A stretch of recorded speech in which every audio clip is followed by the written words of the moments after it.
According to science, between 60 to 90% of the people who quit smoking relapse in the first 6 months. How does this sound?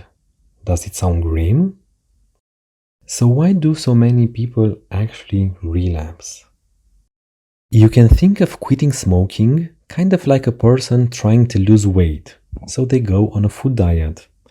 For example, a person goes on a food diet and only eats fruits in order to lose weight.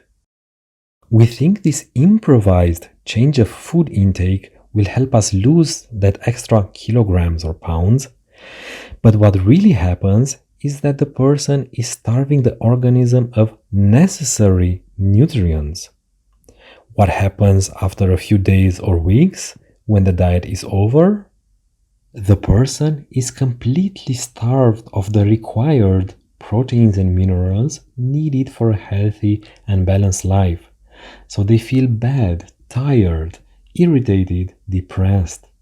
And the way to get back to happiness is actually eating again as before, and many times even worse, eating even more than before the diet. So the person was trying to lose weight, then went on the diet, was motivated enough to carry it for a few days, and afterwards they reverted to the old behavior of eating unhealthy, probably even unhealthier than before the diet, meaning they will probably gain even more weight after the diet.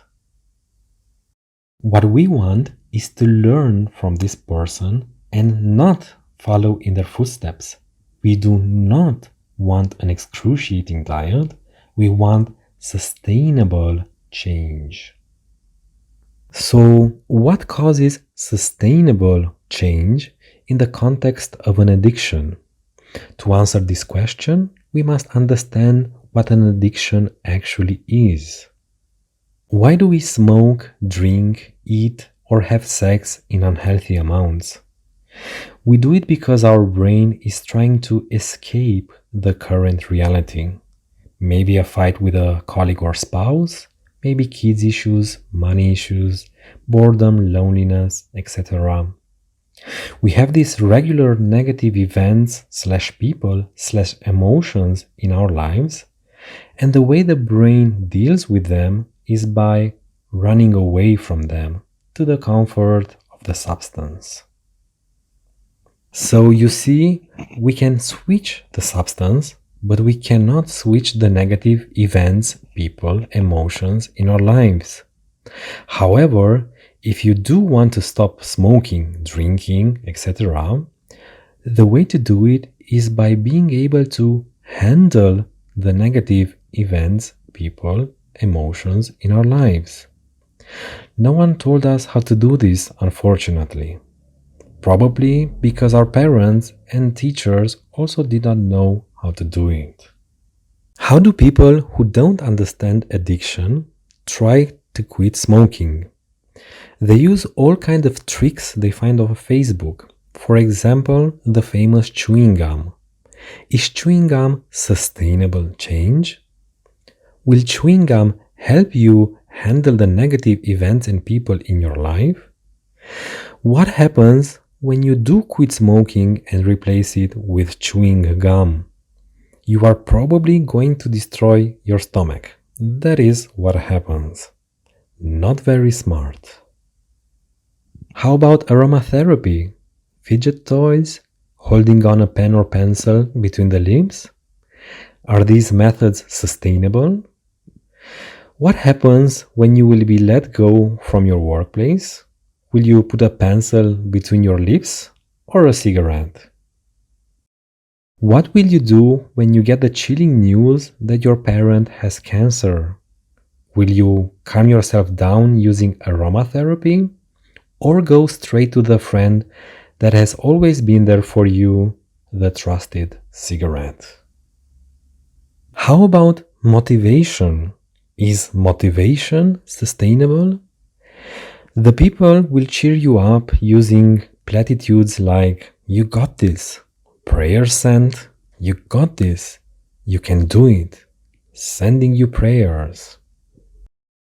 But do these cheers help you when you have a job and the boss does not respect you? Do they help you when your child has an accident and is in a bed at the hospital? Will you suddenly become happy and not light up a cigarette when someone tells you, "You've got this?" Three exclamation points. Stay strong and positive? Or fantastic, you're doing fabulous? Of course not. Cheering you up will not make your boss respect you and will not help your child on the hospital bed. So stop listening to the people and start listening to the only person who actually knows what is going on, yourself. You are the only one in control of your life, and you do have the power to stop the addiction. What does work when quitting an addiction is you, and to be specific, it is your psychological education. The course will guide your every step until you become an expert at understanding how the mind works and how to practice against addiction. You will no longer run away from the negative events and people in your life. You will no longer escape reality by using a substance. You will be able to handle anything life gives you, the good and the bad as well. So, stop your antidepressants right now. Drop your chewing gum. Turn off the cheerleading from the people on the internet. Start now the course, enjoy it, have fun, and become free of smoking.